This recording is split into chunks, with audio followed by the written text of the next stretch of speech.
ఊపిరితిత్తుల్లో మనకి ట్యూబ్స్ ఉంటాయి, పైప్స్ ఉంటాయి, ఇలా పైప్స్ ఉంటాయి. సో దీని నుంచి గాలి వెళ్తుంది లోపలికి, బయటికి కార్బన్ డైఆక్సైడ్ వస్తుంది. అదే ఏమవుతుందంటే ఈ పైప్స్ అనేవి మూసుకున్నప్పుడు, సో ఇది ఇలా మూసుకున్నప్పుడు ఇక్కడ వాపు వస్తుంది. ఈ వాపు వల్ల ఇంత గాలి వెళ్ళాల్సింది సగం గాలే వెళ్తుంది. సో దీనివల్ల మూసుకున్న పైప్ నుంచి ఎప్పుడైతే గాలి వెళ్తుందో పిల్లి కూతల శబ్దాలు వస్తాయి. సో ఈ పిల్లి కూతలు ఎందుకు వస్తాయి అంటే రకరకాల కారణాల వల్ల వస్తాయి. యూజువలీ ఎలర్జీస్, అంటే మనకి దుమ్ము వల్ల, చల్ల గాలి వల్ల, లేదా చెట్లల్లో పోలెన్స్ వల్ల, లేదా కొన్ని స్మెల్స్ కొంతమందికి పడవు, పర్ఫ్యూమ్ స్మెల్ కానీ, అగర్బత్తి స్మెల్ కానీ, పెట్రోల్ స్మెల్. సో వేరే వేరే రీజన్స్ వల్ల ఈ అలర్జీస్ వస్తాయి.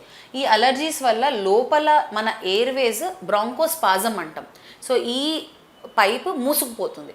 సో దీనివల్ల ఇలా మూసుకున్న పైప్ నుంచి గాలి వెళ్ళినప్పుడు మనకి పిల్లి కూతల శబ్దం వస్తుంది.